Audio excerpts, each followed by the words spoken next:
2020 के current affairs को हम लोग देख रहे हैं, तो 2020 के अंदर अमेरिका ने अपने ही मुल्क के अंदर एक ऑपरेशन स्टार्ट किया था, ऑपरेशन लेजेंड।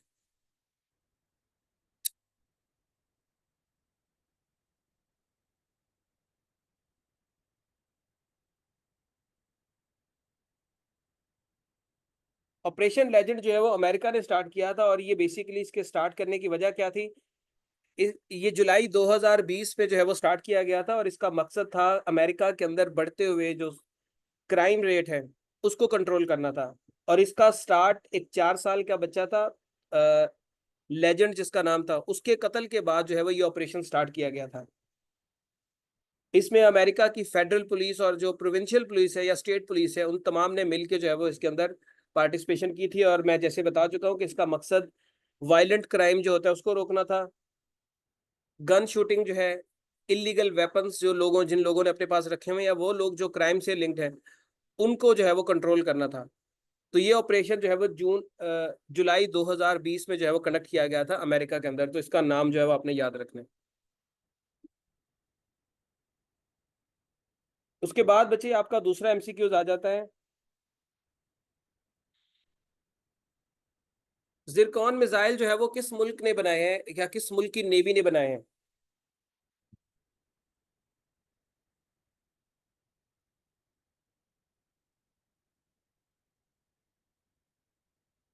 ये जो है वो रशियन नेवी के लिए इनको जो है वो बनाया गया है। तो इसका जो सही आंसर है वो है रशिया के। रशिया ने जो है वो इसको डेवलप किया है। अच्छा बच्चे, रशिया का कैपिटल कौन सा है, जरा ये भी बताते जाए मुझे।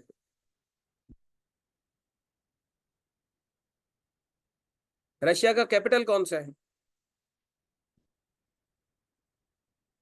रशिया का कैपिटल है मॉस्को। और मॉस्को कौन से दरिया के किनारे पे वाक़ है?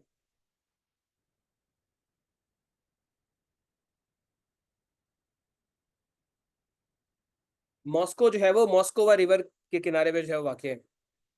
रशियन पार्लियामेंट जो है उसका नाम क्या है? रशियन पार्लियामेंट का नाम।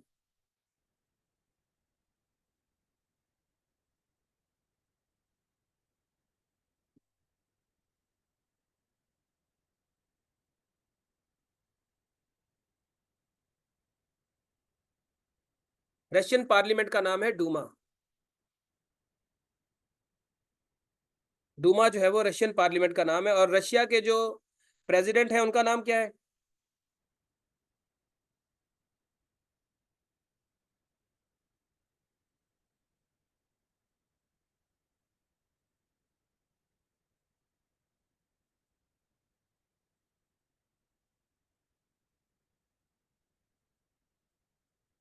उनका नाम है पुतिन। और रशिया के जो प्रेसिडेंशियल पैलेस है जहां पर वो रहते हैं प्रेसिडेंट, उसका नाम क्या है?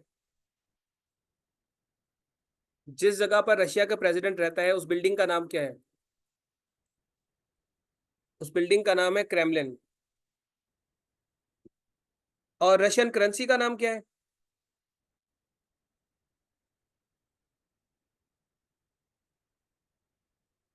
रबल। रबल रशिया के अलावा एक और मुल्क की करेंसी भी है, उसका नाम, उस मुल्क का नाम बता दें। आप उसे रशिया का चमचा कह सकते हैं।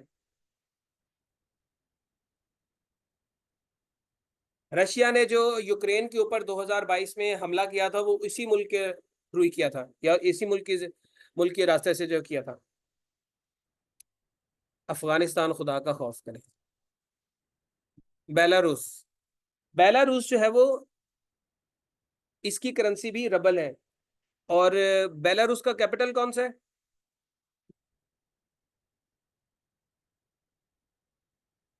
मिन्स्क जो है वो इसका कैपिटल है।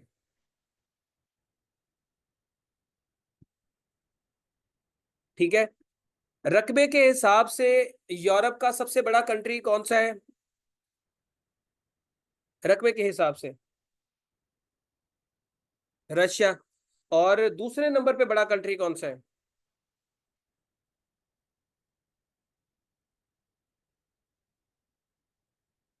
दूसरे नंबर पे जो बड़ा कंट्री है वो है यूक्रेन। यूक्रेन जो है वो दूसरे नंबर पे आता है। और यूक्रेन का कैपिटल कौन सा है?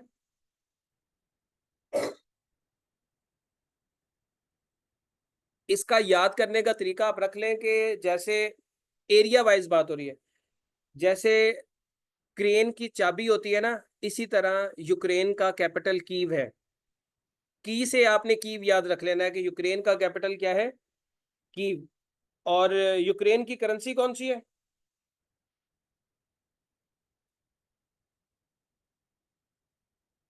यूक्रेन की करेंसी है हरविनिया।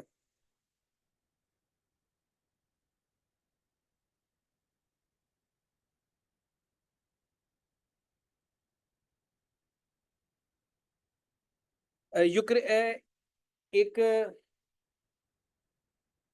2014 में रूस ने इनके एक इलाके पे कब्जा किया था, उसका नाम देखे जेन से निकल गया।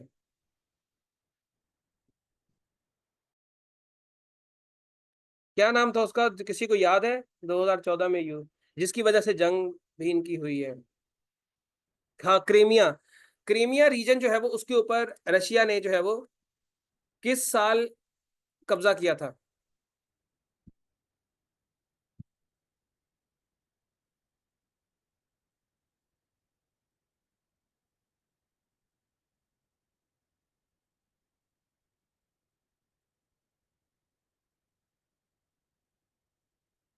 2014 में। इस हमले की वजह से या इस एनेक्सेशन की वजह से रशिया को एक ऑर्गेनाइजेशन से निकाल दिया गया था, इसकी मेंबरशिप को खत्म कर दिया गया था। वो ऑर्गेनाइजेशन कौन सी है?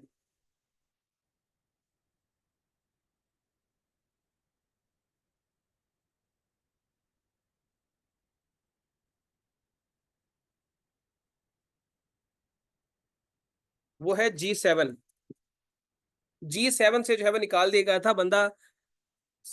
इस सस्ते नशे के असरात ये होते हैं कि आप लोग लिख रहे हैं नेटो। नेटो में रशिया गया कब था? बंदा लिखने से पहले सोचता है कि यार मैं जो लिख रहा हूँ उसका कोई सेंस भी बनता है। नेटो तो हमेशा से रशिया के अगेंस्ट मिलिट्री अलायंस है। इस नेटो के अगेंस्ट जो है वो कौन सा अलायंस बनाया था रशिया ने?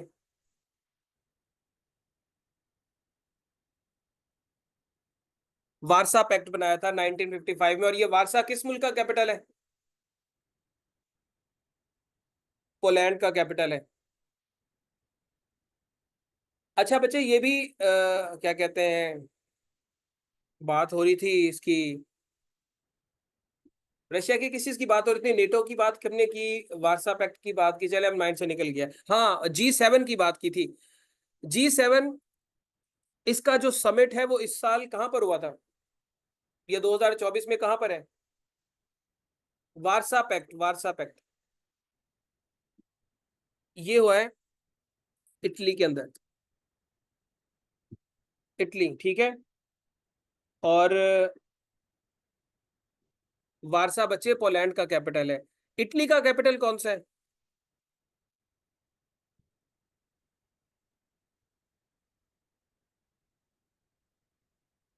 इटली का कैपिटल है रोम। रोम जो है वो इटली का कैपिटल है। और 10वां बड़ा कंट्री है ये यूरोप के अंदर। कुरान मजीद के अंदर भी एक यूरोपियन सिटी का जिक्र हुआ है, वो कौन सा सिटी है?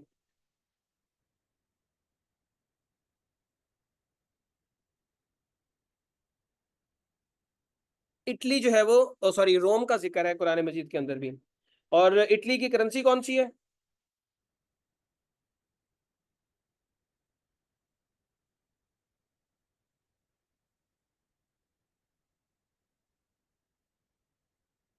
यूरो जो है वो, बेटा रुपी जो है वो इटली की करेंसी कब से हो गई है?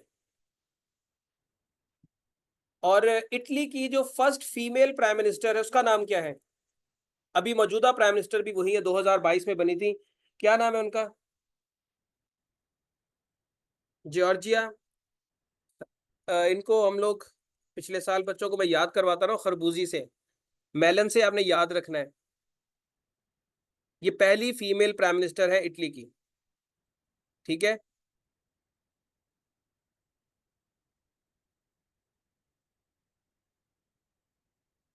अच्छा, इटली से मुझे याद आया, यूरोप के अंदर जो है वो एक मुल्क है, उसने इंग्लिश पे पाबंदी भी लगाई है। कौन सा? सिटी है जिसने, कंट्री है जिसने बैन बैन किया इंग्लिश को।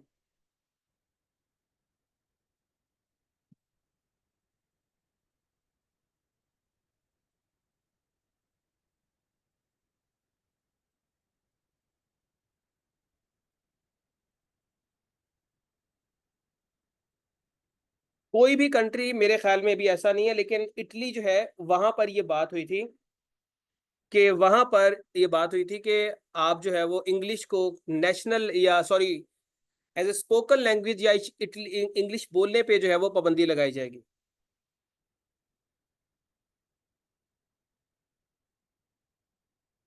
उसके बाद आगे आ जाता है आपका, ये तो हो गया इटली से। आपका क्या कहते हैं, जिरकॉन से बात निकली है और निकल गई है, चाहे बात निकली है यूरोप में। तो मुझे ये बताएं, यूरोप का सबसे लंबा दरिया कौन सा है? Longest river of Europe.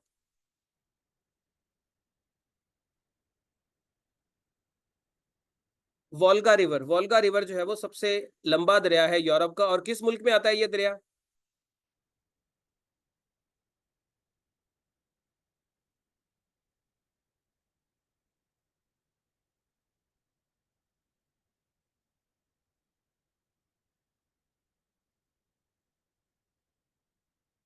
ये रशिया के अंदर आता है, ठीक है।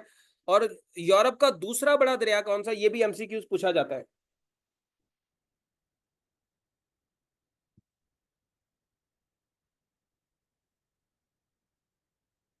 वो है दन्यूब रिवर। ये यूरोप के 10 मुल्कों में से गुजरता है। 10 मुल्कों में से गुजरता है। और क्या उनमें से रशिया भी आता है? उन ममालिक के अंदर रशिया भी आता है जहां से ये गुजरता है? नहीं, रशिया नहीं आता उनमें। और यूरोप का सबसे ऊंचा पहाड़ कौन सा है?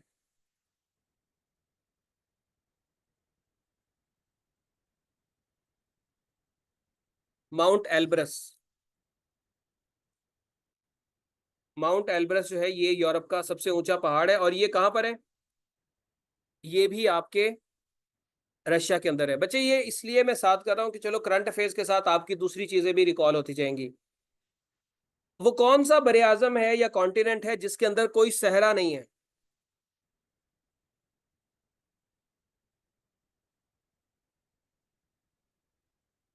यूरोप के अंदर जो है वो कोई डेजर्ट नहीं है।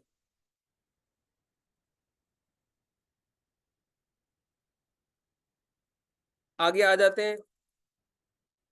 ग्रेटा थनबर्ग, ये एक बच्ची है, इसको देखा हुआ है आप में से किसी ने? याद होगा, वो एक अचानक से एक बच्ची नमूदार हुई थी सोशल मीडिया पे, और वो रोती हुई क्लाइमेट चेंज को लेके रो रही थी। बेसिकली ये स्वीडिश एनवायरमेंटल एक्टिविस्ट है। और इसने जो है वो क्लाइमेट चेंज से रिलेटेड जो है वो दुनिया को अवेयरनेस देने की कोशिश की है। इन्होंने अपनी ग्लोबल मूवमेंट स्टार्ट की थी, उसका नाम पता है क्या नाम है उस मूवमेंट का? इन्वायरमेंटल एक्टिविस्ट है। Fridays for Europe. BLA. BLA ये आतंकवादी है जिसको आप बीएलए कह रहे हैं। Fridays for future. Fridays for future जो है वो इनकी, ये जो है वो क्या कहते हैं, मूवमेंट थी। और इसमें ये क्या करती थी कि ये जुमे वाले दिन जो है वो स्कूल छोड़ के यूरोप स्वीडिश पार्लियामेंट के सामने जो है वो चली जाती थी, और वहां पर जाके जो है वो एहतजाज करती थी कि इन्वायरमेंटल चेंज के ऊपर जो है वो गवर्नमेंट को स्टेप ले। तो ये हर जुमे को छुट्टी करके बैठ जाती थी। तो इसको देखा देखी बाकी दुनिया के बच्चों ने भी फिर जुमे वाले दिन जो है वो छुट्टी करना शुरू कर दी। और जो है वो ये अपनी गवर्नमेंट्स के सामने जो है वो ये बात उठाना शुरू की कि क्लाइमेट चेंज के ऊपर जो है वो आप एक्शन लें। तो यहाँ पर ये बताना जरूरी था कि एक तो इनकी मूवमेंट का नाम क्या था, और दूसरी ये किस मुल्क से ताल्लुक रखती हैं। तो बच्चे, स्वीडन का कैपिटल कौन सा है?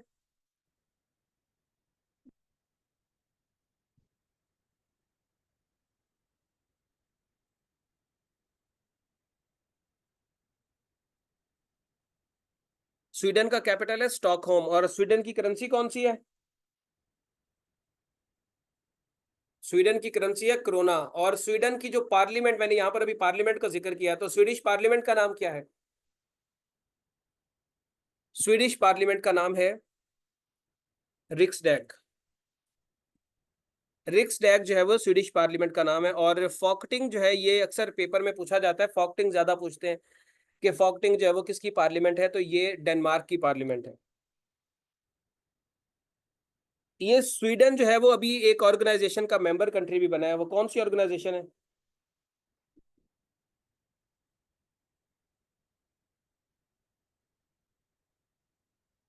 कौन सा ऑर्गेनाइजेशन है नेटो का? कौन से नंबर का मेंबर बना है?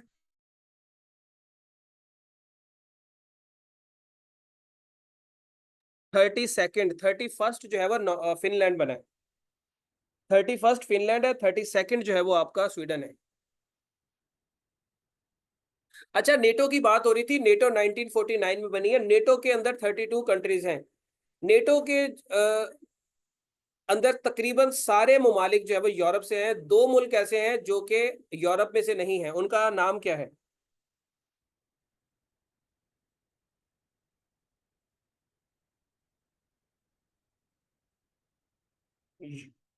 टर्की यूरोप से है।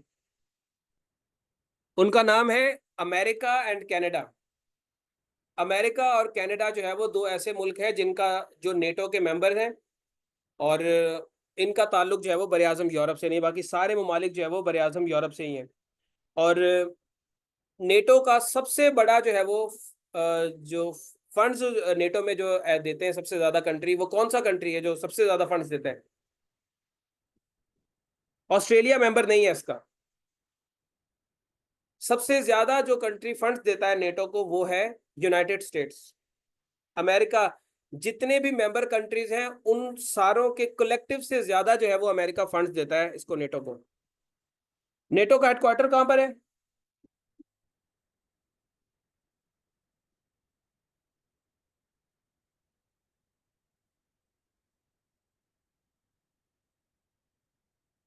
नेटो का हेडक्वार्टर है ब्रसल्स में।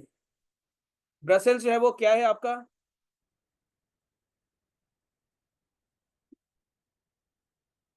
ब्रसेल जो है वो आपका कैपिटल है बेल्जियम का। बेल्जियम जिसको जो है वो कॉकपिट ऑफ यूरोप भी बोलते हैं, बैटल फील्ड ऑफ यूरोप भी बोलते हैं। पाकिस्तान भी नॉन नेटो अलाई है अमेरिका का। पाकिस्तान अमेरिका का नॉन नेटो अलाई है। ये कौन से साल में बना था पाकिस्तान नॉन नेटो अलाई? 2004 के अंदर जो है वो पाकिस्तान अमेरिका का नॉन नेटो अलाई जो है वो बना है। जी, पाकिस्तान जब तक अमेरिका रहेगा तब तक पाकिस्तान नॉन नेटो अलाई रहेगा इंशाल्लाह।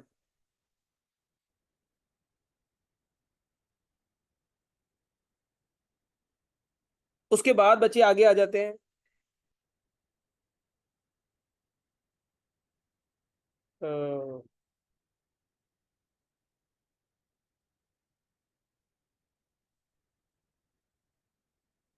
वर्ल्ड्स फर्स्ट ई पिलग्रिमेज, यानी कि ऑनलाइन जो है वो पिलग्रिमेज जो है वो किस मुल्क ने स्टार्ट की थी? ये चले मैं बता दूं, क्रिश्चियंस मजहब के मानने वालों ने जो है वो ये पिलग्रिमेज की थी, तो सऊदी अरब से तो उसका ताल्लुक नहीं होगा।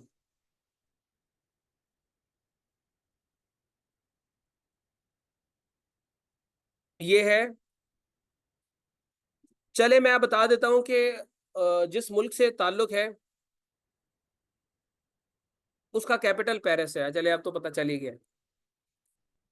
फ्रांस। फ्रांस जो है, इसने जो है वो सबसे पहली ई पिलग्रिमेज जो है वो की है। और फ्रांस का कैपिटल पेरिस है। फ्रांस की करेंसी कौन सी है?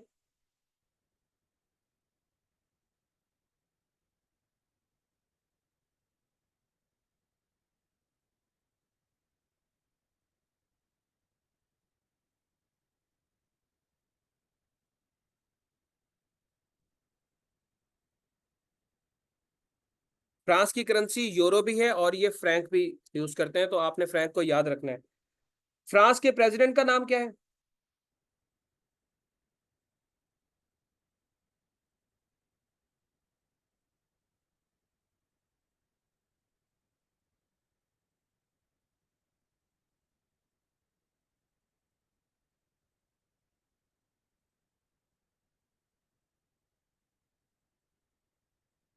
फ्रांस के प्राइम मिनिस्टर का नाम है,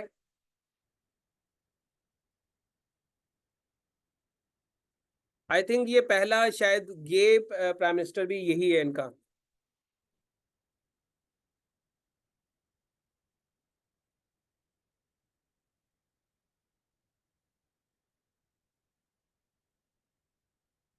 इसके बाद आ जाता है, अच्छा हाँ, फ्रांस का जो प्रेसिडेंट है या फ्रांस का जो प्रेसिडेंशियल पैलेस है उसका नाम क्या है? फ्रांस के प्रेसिडेंशियल पैलेस, ये भी एमसीक्यूज पूछा जाता है।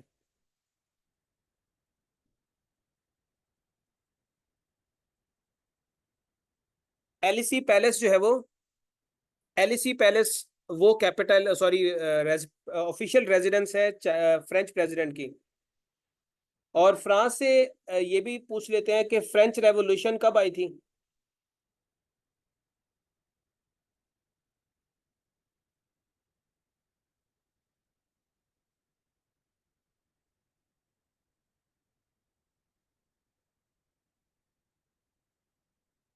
फ्रेंच रेवोल्यूशन जो हुई थी ये 1789 से लेके 1799 तक जो है वो चली थी। और किंग लुइस 16 के खिलाफ जो है वो ये फ्रेंच रेवोल्यूशन चली थी। और फादर ऑफ फ्रेंच रेवोल्यूशन किसे कहा जाता है?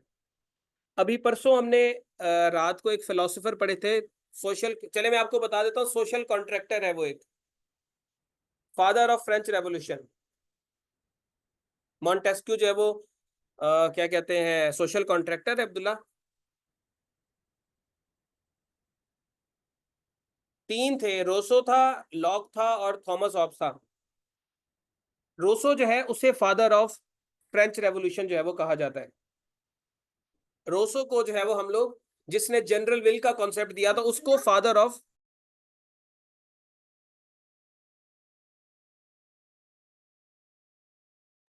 उसको फादर ऑफ फ्रेंच रेवोल्यूशन कहा जाता है, ठीक है।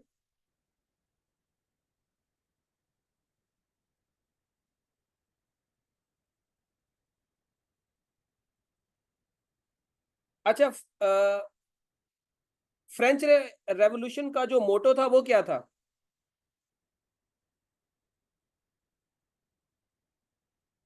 फ्रेंच रेवोल्यूशन का जो मोटो था वो क्या था? Liberty, equality and fraternity.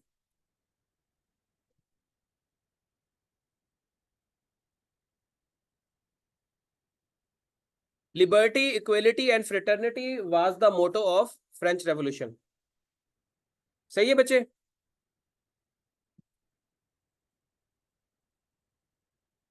जब हम यूरोप में जाते हैं तो यूरोप में फ्रांस और स्पेन के दरमियान एक बे आती है, उस बे का नाम क्या है?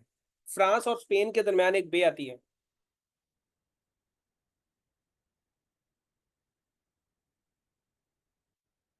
बे ऑफ बिस्के बोलते हैं उसको।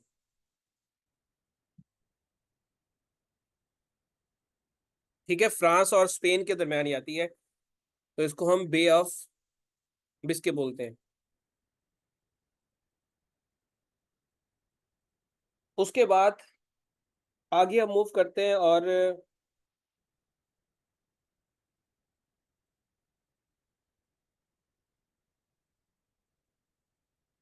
रियल एस्टेट ट्रांसपेरेंसी इंडेक्स में पाकिस्तान का नंबर कौन सा है?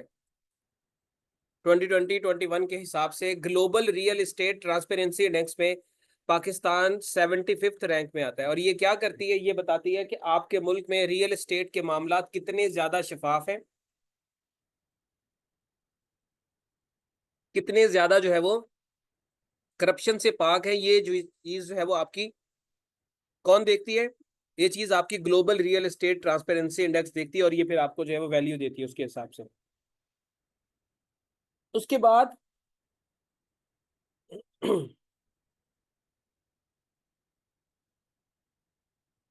हाया सोफिया जो है ये एक मॉस्क है, किस मुल्क के अंदर है ये मॉस्क?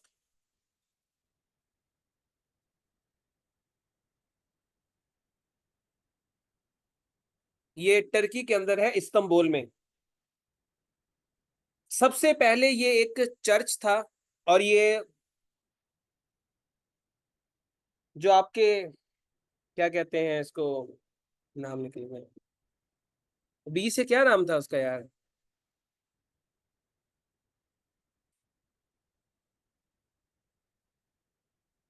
बाइजेंटियम एम्पायर, बाजेंटीनी जिसे आप बोलते हैं, उनके कंट्रोल में थी, और ये बनी थी 537 में, 537 एडी के अंदर बनी थी। मुसलमानों के पास ही आई 1453 में, जब सुल्तान, कौन सा सुल्तान था जिसने फतह किया था इस्तांबुल को?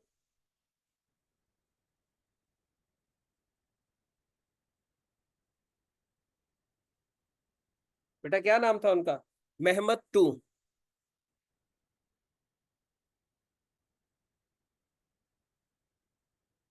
मेहमद टू जो है, इन्होंने जो है वो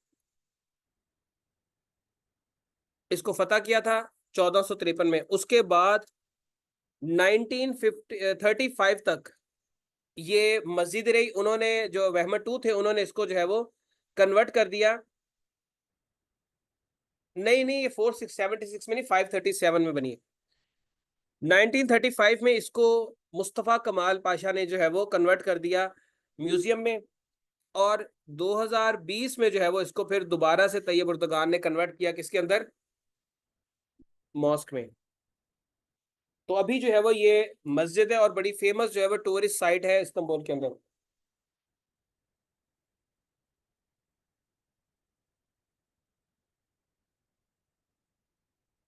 अच्छा बच्चे, ये जो मेहमद टू थे, ये एक डायनेस्टी से बिलोंग करते थे, या इनके एक एम्पायर था? उस एम्पायर का नाम क्या था?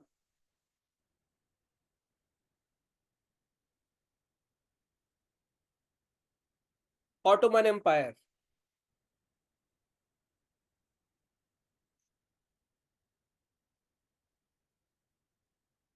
ऑटोमन एम्पायर इसका नाम था, और ये एम्पायर किसने जो है वो इस्टेब्लिश किया था?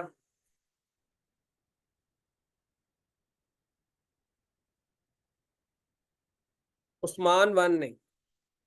ठीक है। ये जो है वो फाउंडर थे किसके? ऑटोमन एम्पायर के। इन्हें उस्मान गाजी भी कहा जाता है। और ये उस्मान गाजी किसके बेटे थे? इनके वालिद, वालिद का नाम क्या था?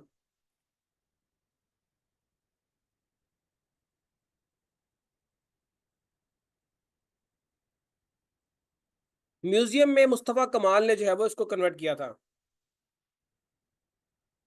और ये जो इनके वालिद थे, उनके वालिद का नाम आगे क्या था?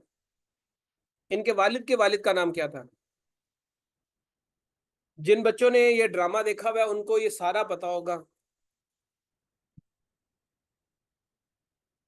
सुलेमान शाह जो है वो इनके वालिद का नाम था। ठीक है। और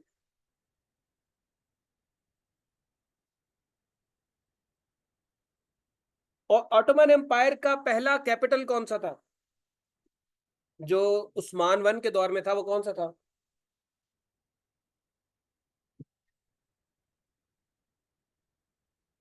ऑटोमन एम्पायर का जो पहला कैपिटल था वो कौन सा था?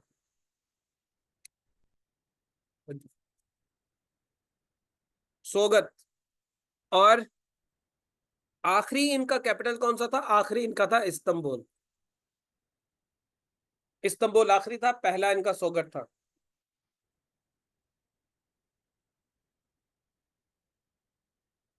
पहला ऑटोमन सुल्तान कौन सा था बच्चे? जो सल्तनत उस्मानिया का पहला सुल्तान कौन था?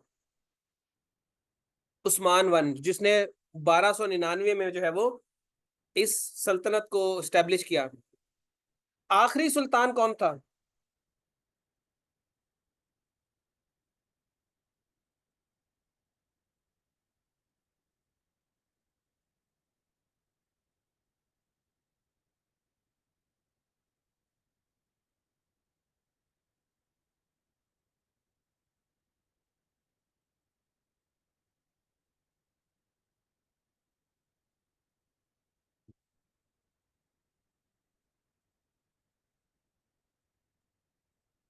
अब्दुल हमीद या अब्दुल मजीद?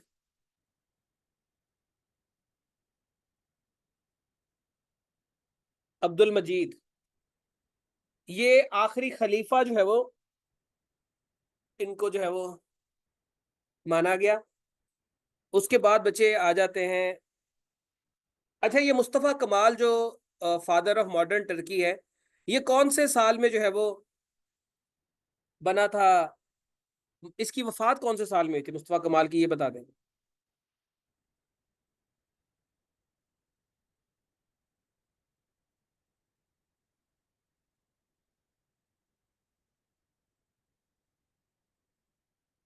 इसकी वफात हुई 1939 में। अलामा इकबाल की वफात के को 3-4 महीने बाद ये भी जो है वो इस दुनिया से चला गया। अच्छा बच्चे, टर्की ने अपना नेम किस साल चेंज किया था? अभी रिसेंटली टर्की ने अपना नेम चेंज किया है।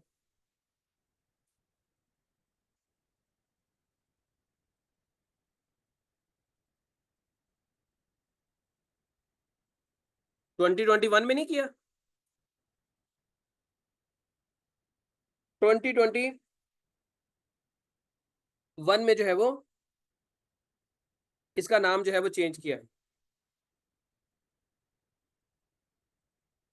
टर्की की करेंसी कौन सी है?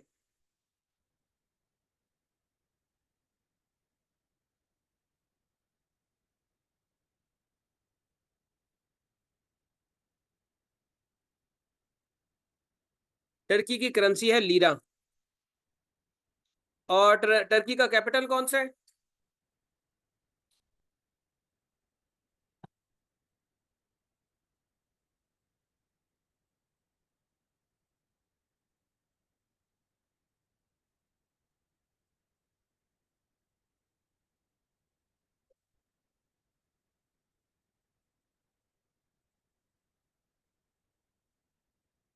उसके बाद बच्चे आगे मूव करते हैं हम लोग। टर्की का कैपिटल इस्तांबुल नहीं है बेटा, अंकरा है। अंकरा जो है वो कैपिटल है। सना इसको ठीक कर ले बेटा। उसके बाद बेटा, फर्स्ट अरब कंट्री जो जिसने जो है वो अपनी मार्स प्रोब जो है वो भेजी है, या जो है वो मार्स पे अपना मिशन भेजा है, उसका नाम क्या है? उसका नाम है यूएई। और उनकी जो प्रोब है उसका नाम है होप। होप के नाम से जो है वो एक प्रोब जो है वो इन्होंने भेजी है, मार्स प्रोब। इसका नाम होप है और ये 2020 में जो है वो इन्होंने भेजी थी, और ये पहला कंट्री बन गया है, अरब कंट्री, जिसने जो है वो ये कार्रवाई की है। अच्छा बच्चे, ये तो हो गया यूएई से रिलेटेड। वैसे दुनिया के अंदर कुछ इंपॉर्टेंट स्पेस एजेंसीज भी है जिनके नाम आपको पता होने चाहिए। नासा जो है वो किस मुल्क की स्पेस एजेंसी है? NASA, national aeronautics and space administration, ये यूनाइटेड स्टेट्स की है। इसी तरह यूरोपियन स्पेस एजेंसी ईएसए, ये यूरोप की, यूरोपियन यूनियन की हो गई या यूरोप की हो गई। रॉस कॉस्मोस, ये किसकी है? रॉस कॉस्मोस,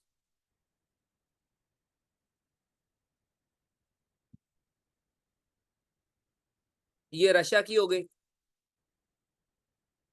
इसरो, ये इंडिया की हो गई। द ग्रेट सुपार्को, ये किसकी हो गई?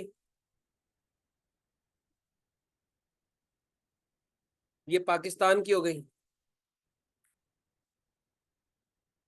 उसके बाद सीएनएसए, ये किसकी हो गई?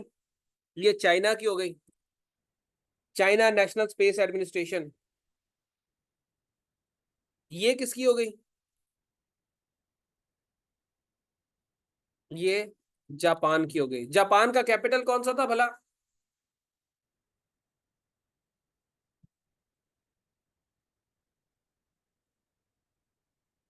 टोक्यो। उसके बाद स्पेस एक्स, ये किस पर्सन की जो है वो प्राइवेट स्पेस एजेंसी है? ये यूएस की है, और इसको जो है एलन मस्क एलन मस्क के साथ जो है वो ये लिंक करती है। एलन मस्क की एक और भी बड़ी मशहूर कार ब्रांड है, क्या नाम है उसका?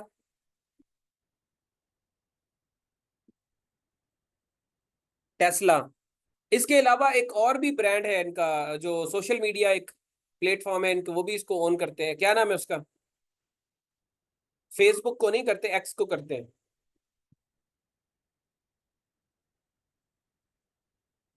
उसके बाद ब्लू ओरिजिन। चले मैं इसका आइडिया दे देता हूं, अमेजोन से ताल्लुक है इनके फाउंडर का।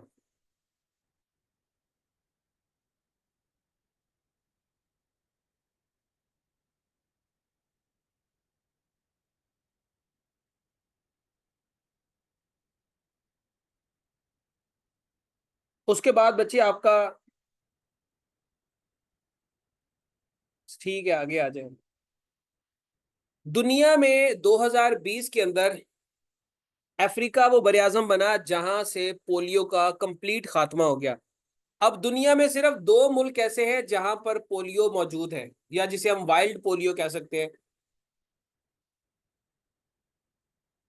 वो दो मुल्कों में मौजूद है, पाकिस्तान एंड अफगानिस्तान। ये दो ममालिक ऐसे हैं जहां पर जो है वो पोलियो एग्जिस्ट करता है, बाकी सारी दुनिया में निखट्टू ममालिक में भी खत्म हो गया है।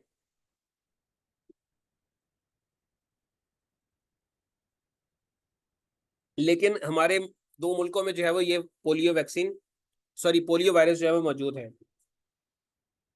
उसके बाद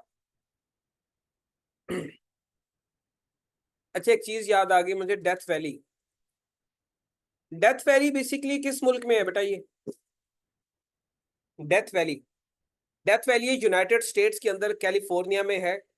और डेथ वैली के अंदर सबसे ज्यादा हाईएस्ट टेम्परेचर रिकॉर्ड किया गया, वो कितना टेम्परेचर रिकॉर्ड किया गया है? डिग्री सेल्सियस में 54.4 डिग्री सेल्सियस। और अगर हम इसकी फ़ारेनहाइट में बात करें तो फ़ारेनहाइट में जो है वो 130 डिग्री फ़ारेनहाइट। ठीक है, ये जो है वो टेम्परेचर वहां पर जो है वो रिकॉर्ड किया गया, डेथ वैली कैलिफोर्निया के अंदर है ये। उसके बाद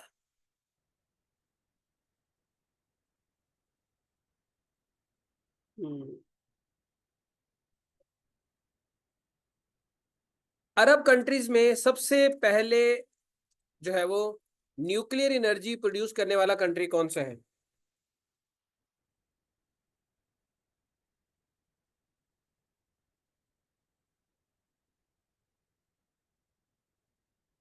यूएई।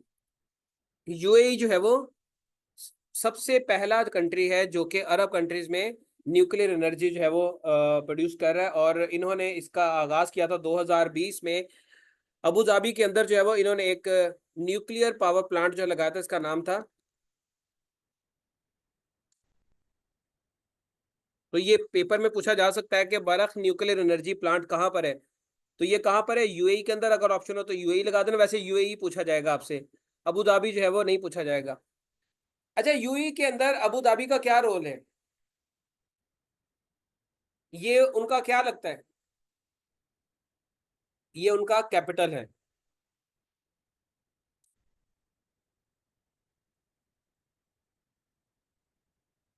उसके बाद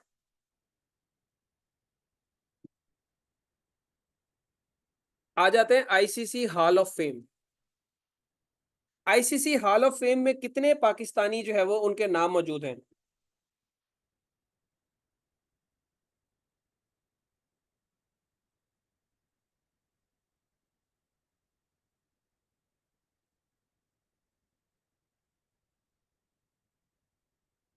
ये इसमें 7 पाकिस्तानी जो है वो शामिल हैं। हाँ जी, बाबर, रिजवान, शाहीन, मोहम्मद आमिर, इमाद वसीम, ये सारे शामिल हैं।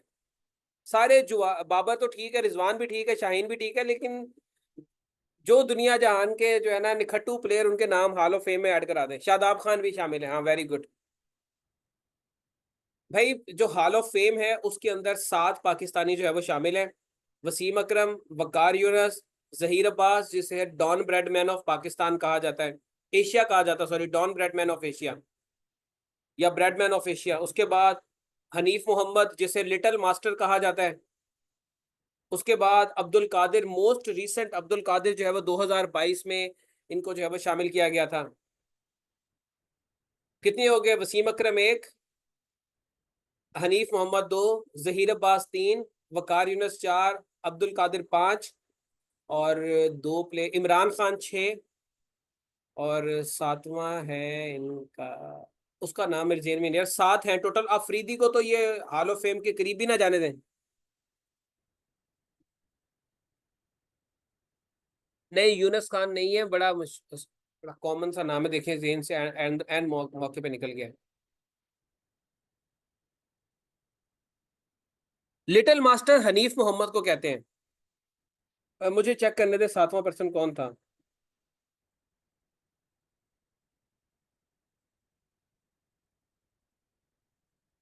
नहीं नहीं, मुझे मुझे लिस्ट में नाम चेक करने दें।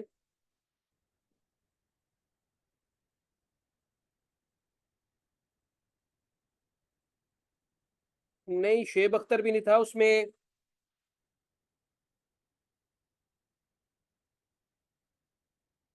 एक मिनट, मैं उसको जरा नाम चेक कर लूं। इमरान खान एक हो गया, जहीर अब्बास दूसरा, वसीम अकरम तीसरा। उसके बाद आपके हो गए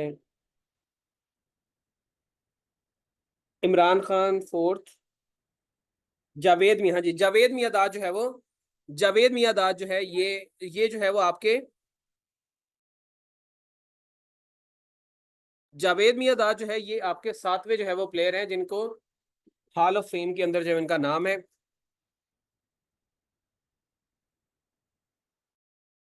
उसके बाद बच्चे आगे मूव करते हैं हम लोग। और अल खालिद टैंक, अल खालिद टैंक बेटा आपने सुने होंगे। ये पाकिस्तान ने किस मुल्क के साथ मिलके बनाए हैं?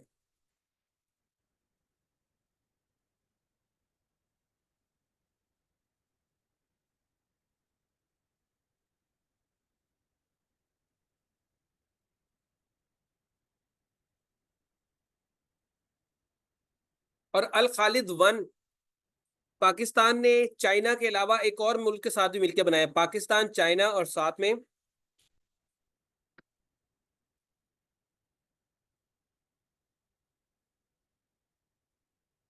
यूक्रेन, इनके साथ मिलकर जो है वो बनाए हैं। लेकिन पेपर में जो आपको ऑप्शन दिया जाएगा वो चाइना ही पूछा जाएगा। ठीक है। अकेला क्यों नहीं बनाता? बच्चे, पाकिस्तान यूनिटी और इत्तेहाद में जो है वो इंपॉर्टेंस को समझता है। पाकिस्तान समझता है कि हमें कोई भी काम अकेले नहीं करना चाहिए, मिलजुल के डेमोक्रेसी के जरिए चलना चाहिए, सारी दुनिया को साथ लेके चलता है। इसलिए पाकिस्तान चाइना के साथ मिलकर काम करता है।